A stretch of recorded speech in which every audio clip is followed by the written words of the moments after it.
Belle Kines es la protagonista de esta historia, no es ficticia, es real. Ella le fue bautizada como la Viuda Negra. Su nombre verdadero es Berit Hagen Paulsæter Sorensen, de Noruega. Vive uno de los casos más misteriosos de cuantos han sido realizados por los asesinos en serie. En su dossier no se puede concentrar mayor maldad y perversión. Mató con absoluta frialdad a hijos, maridos, amantes, pretendientes y desconocidos, incluida una pobre mujer de la que ya hablaremos. Todo era posible si de aumentar su patrimonio se trataba. Lo cierto es que según los anteriores líneas, bien pudiera parecer que Belle Kines, ese fue su nombre de guerra, era una mujer carismática y espectacular. De lo primero que no hay duda, pues fueron muchos incautos los que se acercaron cual luciérnagas a su luz. Pero en cuanto a lo segundo, solo diré que esta gran mujer medía casi 1,90 m de altura, con un peso aproximado de 130 kilos. En efecto, era inmensa como su fuerte personalidad. Por si fuera poco, perdió ya madurita toda la dentadura, sustituyéndola por una postiza donde predominaba unos bellos dientes de oro. El sueño noruego de cualquier granjero de la América profunda, ser rico. Belle, así la llamaremos desde ahora, nació en Noruega en 1859, hija de un granjero que obtenía ingresos extras trabajando como prestidigitador circense en los espectáculos ambulantes que recorrían el país. Durante años, la familia Paulsæter adquirió alguna fama por aquellas latitudes escandinavas. Sin embargo, ni el circo ni la granja fueron suficientes para que la joven echara raíces en su tierra natal, y como tantos europeos, emigró a Norteamérica, buscando horizonte adecuado por su ambición desmedida por ser rica.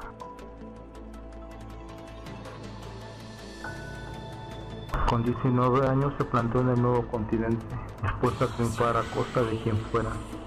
En ese tiempo, la comunidad escandinava que habita en Norteamérica, porcionado por algunos paisanos. No obstante, la corpulenta Belle no había nacido para convertirse en una simple tendera o trabajadora a sueldo. Ella aspiraba más, a mucho más. En consecuencia, se puso a buscar un buen marido que le facilitara su salida del pozo. Tuvo suerte y se casó con un sueco portachón llamado Matt Sorensen. Solo existía un pequeño problema, y es que Belle no conseguía quedarse embarazada. El asunto se solventó con la adopción de 3 pequeños, Jenny, Myrtle y Lucy. Todo parecía encauzarse en la vida de su protagonista. Su marido era un próspero comerciante y los recursos económicos que se mostraban suficientes para alimentar a la nueva familia. Pero eso era lo que quería la indomable Belle. No, eso no le bastaba. Desde luego que no, la Noruega pretendía seguir subiendo y Matt no podía ofrecer más que una modesta posición social. Por desgracia, para él, firmó 2 pólizas de seguros ante la insistencia de su mujer. El pobre Matt no desconfió dado que sabía la angustia que Belle sentía ante un futuro incierto y lleno de deudas. Curiosamente, tras firmar los documentos, el sueco murió fulminado. Los médicos, tras examinar el cadáver, certificaron la muerte de Sorensen a consecuencia de una lesión extrema en el corazón. Todos lloraron la muerte de Matt, también su viuda, que parecía estar muy afectada.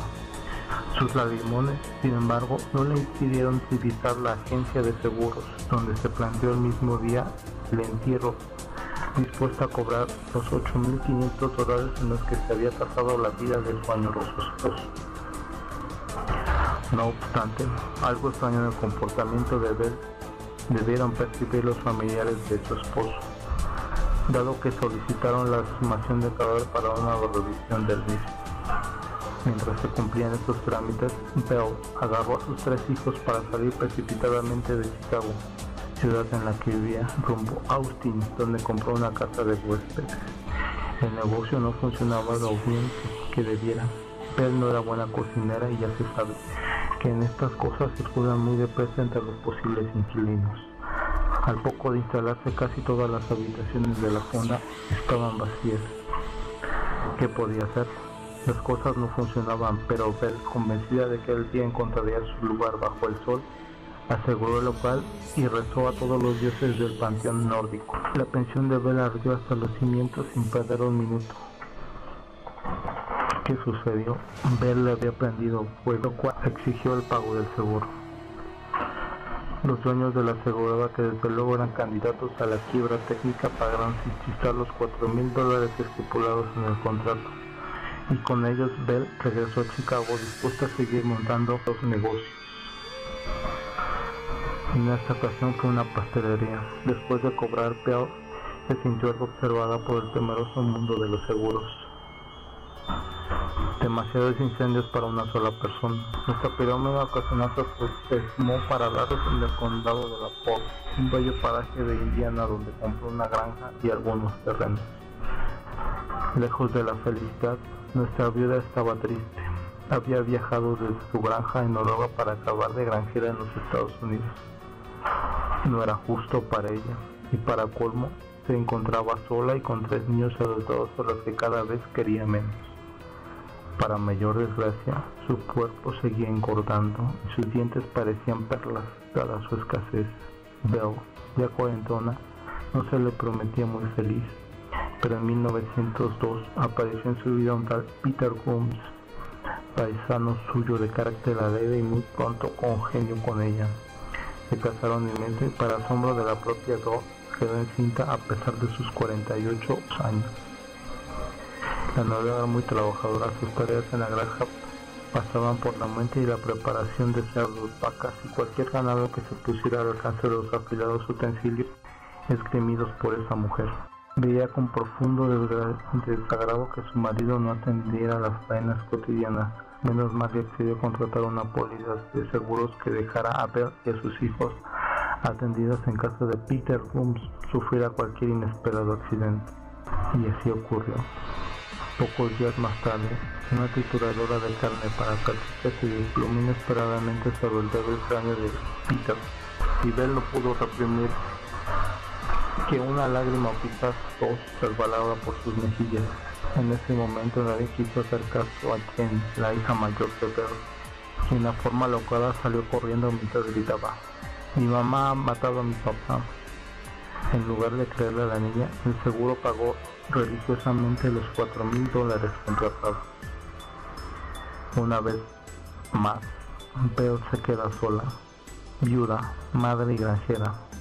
Por si fuera poco, el mes del fatal accidente que acabó con la vida de Peter Grooms, nació el hijo de ambos, justo al mismo tiempo que Jenny desaparecería para siempre. La explicación que Belle ofreció a sus vecinos fue que la pequeña de tan solo 10 años había sido enviada a Los Ángeles para completar su formación académica. Belle, cual conquistadora de corazones, se puso manos a la obra. Se trataba de conseguir el mejor partido posible. No sería fácil, pues a esas alturas la noruega estaba algo perjudicada en su estética. Más de 130 kilos de peso, la piel algo ajada por los trabajos del campo, ni un solo diente o muela en su boca. Algo había que hacer y lo hizo. Adelgazó unos kilos y con algunos dólares obtenidos del seguro de vida se compró una dentadura postiza de oro. Cuando se sintió nuevamente bella, insertó anuncios en los periódicos que tenía secciones de contactos amorosos. Se ofrecía como una mujer joven, hermosa y de buena posición. El propósito no era otro, sino contraer matrimonio para dividir su fortuna a la de un rico galán. Los granjeros de las inmediaciones también se acercaron a cortejar a la viuda Belle, pero siempre fueron rechazados. En sus textos románticos afirmaba que ella valía por lo menos $20,000 y que para demostrar la seriedad del pretendiente, este debía presentarse ante ella con no menos de $5,000. De lo contrario, no merecía la pena iniciar el coqueteo. Durante semanas los aspirantes fueron llegando a la granja de Belle. Ella los recibía con la sonrisa reluciente de sus dientes de oro. Cada candidato ponía sobre la mesa sus dólares en efectivo como muestra de afecto sincero. Bell, tras contar la suma, prometía al encanto un matrimonio ardiente y lleno de emociones. Esto último hay que decir que siempre lo cumplió, pero no debe consumar la unión, dado que los hombres iban desapareciendo uno tras otro. En aquellos años del siglo XX las comunicaciones no estaban tan demasiado extendidas. Cada viajero podía invertir varias semanas a ir de un lugar a otro, por lo tanto que se evaporan estas personas sin mayor explicación no era tan extraño, y además buen número de ellas eran lobos solitarios sin familia que los reclamaban. Tras 7 desaparecidos llegó George Anderson. Como con todos, Bell realizó el habitual protocolo de bienvenida y negociación. Anderson aceptó encantado contraer el matrimonio con Bell, pero la noche caía y la jornada había resultado agotadora. Para el bueno de George, la viuda, ante todo educada, le ofreció quedarse a dormir en una cama muy confortable que ella tenía para sus mejores invitados. George, sin pensarlo mucho, aceptó complacido y se dispuso a echar un reconfortante sueñito. En mitad de la madrugada se despertó sobrecogido por la mala pesadilla. Al abrir los ojos se encontró con una imagen espectral, nada menos que Bell, mirándolo fijamente mientras sujetaba una vela a punto de apagar. Anderson salió corriendo y no paró hasta llegar al pueblo más cercano. Eso lo convirtió en el único superviviente de la viuda Bell, pero esta, sin inmutarse, continuó con sus trabajos de prospección marital. En 1906 conoció a un jornalero llamado Ray Lampert, el cual contrató para trabajillos esporádicos en la granja. Con el tiempo, también lo sirvió como amante ocasional, entre tantos pretendientes que por cierto seguían acercándose sin saber que estaban a punto de ser abducidos, y no precisamente por extraterrestres. En enero de 1908 se presentó Andrew Helgeren, quien a diferencia de otros aspirantes tenía buena educación y dinero. Andrew se quedó varias semanas en la casa de Bell. Parecían congeniar y la noruega se mostraba encantada, pero como todas las tragedias surgió la fatalidad. Lampert, celoso y borrachín, había sido el cómplice perfecto cubriendo las actuaciones de su amante. Sin embargo, Andrew se estaba extralimitando de lo que el jornalero entendía como normal. ¿Qué le había ocurrido al pobre Andrew? Nada se supo de él, solo que la mañana anterior a su hipotética marcha visitó el banco donde trajo $2.900 en efectivo. La gente comenzó a murmurar de algo raro estaba sucediendo en la granja de la viuda Bell. Para mayor sorpresa, llegaron cartas del hermano de Andrew solicitando información sobre su paradero. El asunto se complicaba por momentos. Bell, nerviosa como nunca, se despidió de él. El despechado amante salió con otra mujer, pero sin cesar el acoso sobre la propiedad de la viuda. El 27 de abril, una temerosa Bell concertaba citas con su abogado, comentándole con voz trémula que se sentía amenazada por su antiguo empleado, el cual, entre gritos insultantes, le había amenazado con que prendería fuego a la granja con ella y sus hijos. Por desgracia, el vaticinio se cumplió y al día siguiente una densa humadera proveniente de la casa alertó a los vecinos sobre la desgracia que estaba a punto de descubrir. En efecto, una vez allí comprobaron con horror cómo entre los restos carbonizados de la vivienda se dejaban ver 4 cuerpos destruidos por las llamas, 3 pertenecientes a los hijos de Bell, todos de edad corta, pero el cuarto era más enigmático de todos, dado que parecía mucho el cuerpo de Bell, pero que le faltaba la cabeza. En principio se pensó que el cuerpo era de la infortunada Bell. Sobre los restos se adivinaron algunos años que la viuda se había ocupado de enseñar a todos en jornadas anteriores. Además, en una de las estancias de la casa se encontró una dentadura postiza que identificaron como propiedad de la noruega. Pero algo no encajaba, y es que las dimensiones del cuerpo carbonizado no correspondían en exacto con la viuda. A los pocos días llegó Ashley Helgeren. Buscaba a su hermano Andrew, desaparecido hacía 4 meses. Al enterarse de la noticia, insistió el sheriff para iniciar una exhaustiva investigación por la zona. Con más dudas que argumentos, los hombres de la ley comenzaron a cavar en los terrenos próximos de la granja. Las sospechas de Ashley no tardaron en confirmarse. Como si de una cosecha se tratase, los policías comenzaron a recolectar cuerpos enterrados. El de Andrew fue el primero en aparecer. Después se recordó el cuerpo de la pequeña Jenny. Más tarde, otros tantos. Era un auténtico campo de los horrores. Tan solo se pudieron identificar unos pocos, aunque las excavaciones dieron como primer resultado el desenterramiento de 14 cadáveres desmembrados. En los cuerpos se podía ver toda suerte de fracturas y cortes. De algunos hoyos se descubrió con horror colecciones de brazos y piernas agrupados como si fuesen macabros tesoros. Finalmente, en un viejo pozo se encontró un cráneo aislado. ¿Era el de Bell? Que Bell le había dispuesto todo para formarse en aquel sitio, donde según Lanfear había asesinado con su ayuda a 42 personas.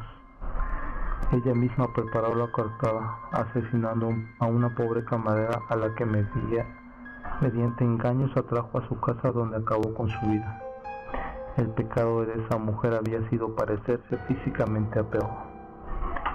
Lo cierto es que la confesión de Lanfear sobrecogió a los investigadores. Fue entonces cuando alguien recordó la enorme dosis de estricnina que se había encontrado en los cuerpos quemados, así como las menores dimensiones del cadáver decapitado. Todo empezó a encajar.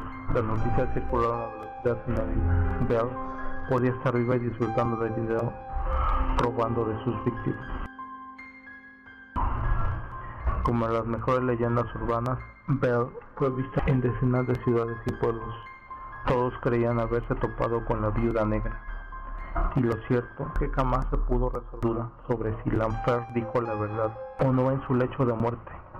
Sea como fuera, el caso de la viuda Bell entró a formar parte del folclore norteamericano.